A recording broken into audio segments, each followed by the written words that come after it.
Hello, my name is John Varela, and I represent District 1 on the Valley Water Board of Directors.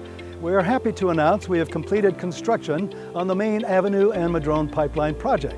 This means South County's groundwater is getting a boost that will benefit farms, residents, and businesses.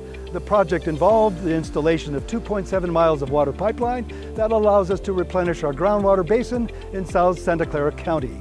Water from Anderson Reservoir will pass into the Main Avenue percolation ponds and Madrone Channel, and from there to the groundwater aquifer. South County gets most of its water from groundwater, and this project is part of the Safe, Clean Water and Natural Flood Protection Project. This program was overwhelmingly approved by voters in 2012 and is vital to ensuring a reliable water supply for the region. I would like to extend my thanks to the community for their continued patience and support as we work to complete this. This was an ambitious project, and we are pleased with the end result.